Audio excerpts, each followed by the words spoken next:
So ngayon mami, ipapakita ko sa iyo kung paano mag-Xerox dito sa ating Xerox sa printer. Gawa ng ito pong, ito ay Epson L3210. So ito po ay naka-design lang sa short. Ito, tingnan mo mami. Ba ito na yung kanyang max. No? Ba no? Kita ba? Sa A4. Yes. So yun po hanggang dun lang yung kanyang max. Ito yung guide. Okay. So siya ay saktong-sakto lang. Yan, hanggang doon. So ngayon, ang tanong ni Janet, paano kapag may nagpa-Xerox na long? Tulad nito, long. So, pagka ito yung guide, lampas na siya. Ay, hindi pala siya masyadong hindi siya. Yung iba lampas pa dito eh. Oo. Yan. So, ipapakita ko sa iyo kung paano mag-Xerox ng long na hindi putol. Yung iba lampas eh. Ito muna yung normal mami ha. Sige. Hindi na makaputol. Ito ay life hack. Panood ko sa YouTube. Yan, putol na siya. Putol na, no? Yes. Yung iba ayaw tanggapin dahil wala na yung logo doon na. Yeah po. Putol na. No, hanggang dito lang siya sa may sperma. Wala na tong logo. So, anong gagawin mo? So, ganito po ang gagawin natin. So, ayan. Ise-xerox natin na kailangan hindi putol, ha? Yung iba, hanggang dito pa yung long. Hanggang dito. Ito, medyo hindi pa ganun kalong, eh. So, hindi na natin i-cover, hahawakan mo na lang. Yan.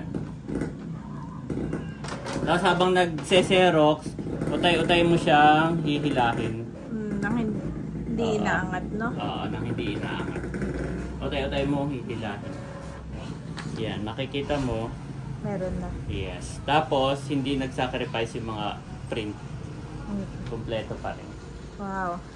Sa Approve. YouTube, sa YouTube ito. Napanood ko. Hinihila lang. Thank you. Daan pa naman nagpapaserok sa akin. Yes. Ang ginagawa ko eh. Ito ay scratch na. Ito hindi mahalaga. Scratch na po ito. You are watching TerraShoot TV. Enjoy this video. Ayan po si Mami Janet. Wow! Ano naman yan, Mami? Ay dumating ulit. Papel naman to.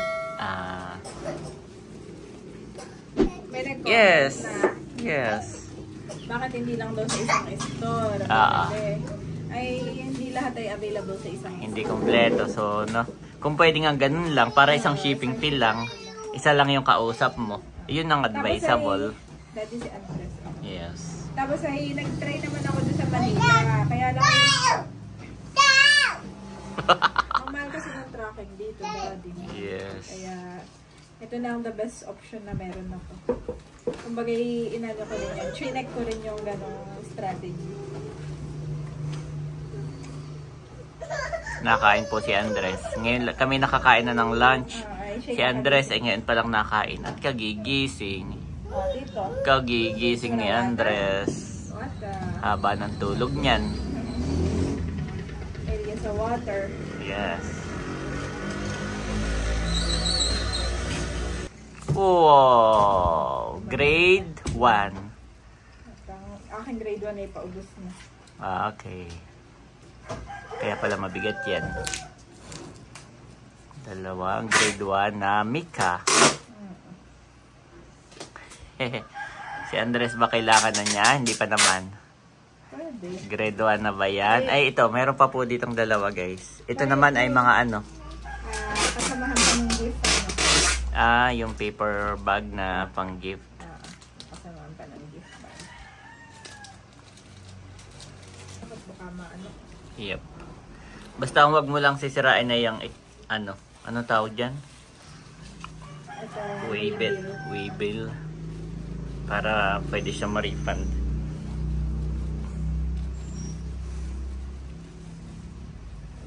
Ayan po, may mga paper bag na tayong pang gift. Ayan. Marami kasi dito, mahilig dito. Iba-ibang size, Mami, no? Nagdadalawa lang naman mo. Try lang, no? Kakaroon na rin tayo dito ng gift corner.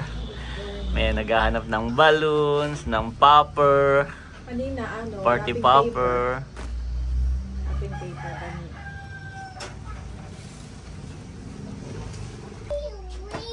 Ito, maganda yung packaging nito kasi yung sa kahapon, no? Yep. Bakit Ba't mo naman may ginagaya? ambulansya dito? Ginagaya yung ambulance. Wiu, wiu, wiu. Bakit naman dito yung may ambulansya? Dati may pang-fire. Yes. Ayan po si Andres, naglalambing kay Mami. Yes.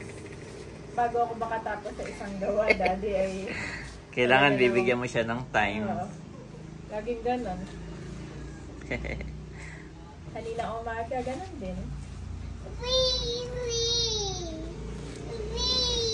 Ayan po yung ating last package. Last parcel. Ano kaya yan, Mami? Ah, mga envelope. Okay. Yung iba particular talaga sa kulay. May kulay ano po kayo? Yung po ang requirements ni Ma'am. Yan. Pero dito wala. Okay. Oh, napuno rin naman yung ating tindahan, Mami. Oh, daming tape bigla. Si Andres ay kalong-kalungkot. Nag-aarte. So, tapos nagkaroon pa ako na ito. Ito po si Andres, nag-aarte, Mami. Kasama, Oh, may sipon pala to eh. kasama. Yan guys, konti na lang at matatapos na. Kami ni Mami Janet. Tulong pa. Tulong pa po kami. Ito ay 12. Ito ang balibo na yung gawa. Tuwan-tuwa ako dito. Dati nung ako'y janitor, Mami, ako'y tuwan-tuwa doon sa ano. Dibagat ako nag-janitor sa Alabang. Tapos tuwan-tuwa ako sa kanila dito. Meron sila yung sukbitan sa bewang. Tapos, ang bilis. Parang angas na angas ako. Tapos nakandala ko dati yung map, ako'y janitor. Tapos yung mga merchandiser, pop. Bilib na bilib ako. Ngayon, may sarili na tayong ganito. Ayan guys, hapon na po. At dito sa harap ng tindahan ni Mader ay mayroong isang malaking tarpaulin. Congratulations, Princess May. Yan, si PM po. Yung kasama ni Mahal sa kanyang vlog. Si Ate PM. Siya ay Bachelor of Science in Psychology, cum laude. Wow! We are so proud of you. From Team City. Yan, sobrang nakaka-proud naman talaga si Ate PM po. So bukas, isang band sila ay luluwas at attend ng graduation po ni Ate PM. Yan, thank you Lord. To God be the glory. Sobrang nakaka-proud po. Ang pinaka-panganay na anak ni Baron. Yan, magandang hapon po. Kami ni Mami ay nagkakape. May gatas, Sa Daddy. kanya ay gatas. Bili kitang tinapay. Huwag na. Si Daddy po yung masama ang pakaramdam. Kaya ako'y malayo kay Andres. Oo. Uyuwi. Dinala ko dito si Andres. Aba, naman sa tindahan ni nanay. Sinakaliyaan. Ayan. Lahat sila ay papunta bukas sa graduation ni Ate PM. Wow, congratulations! Congratulations, Ate PM. Siya We're po so proud ay of you. psychology cum laude. Wow. Mami. Sana si Andres din. Paka-competitive.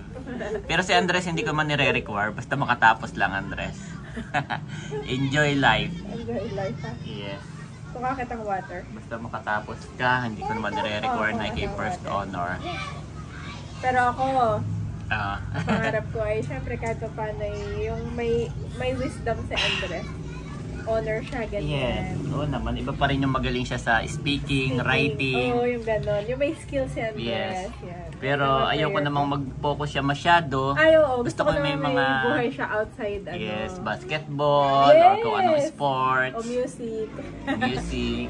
Ito, Daddy, marami tayong mga nagkalat sa ano, Yes. background at Si PM may psychology, may nabasa ako, Mami, Oo.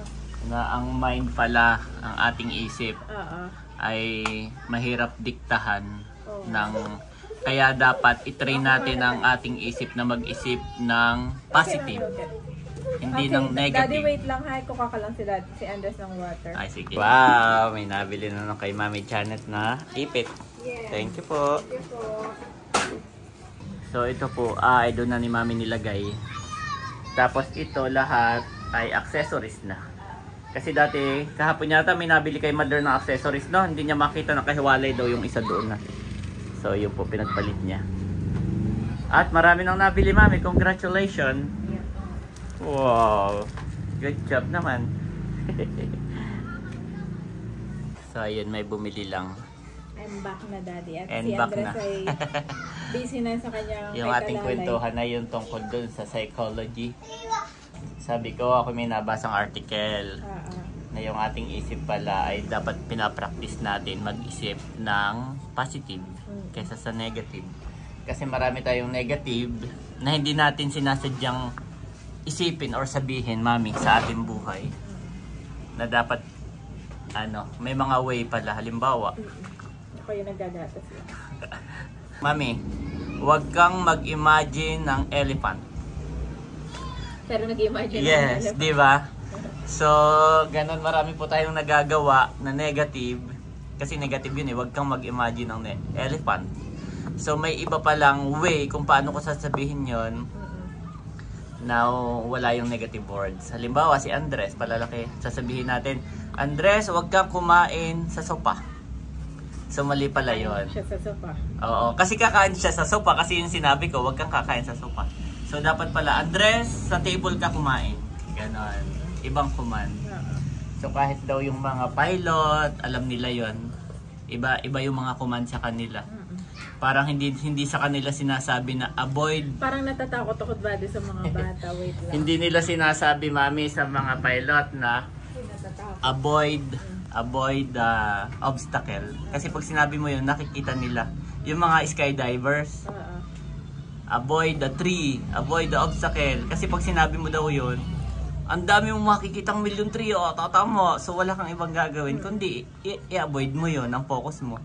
So dapat pala ang ilalagay mo sa isip mo is focus on the path. Focus on the target, on the path. So pag yun daw yung command mo, unti-unti mawawala yung mga puno sa paningin mo. Yung focus mo nandun lang sa sa path. Doon ka maglalanding yung mga puno. Oo. So ganun din sa goal natin. May mga negative tayo na hindi natin sinasadya na nagagawa na sasabi. I will be your God throughout your lifetime, until your hair is white with age. I made you, and I will care for you. I will carry you along and save you. Isaiah 46:4.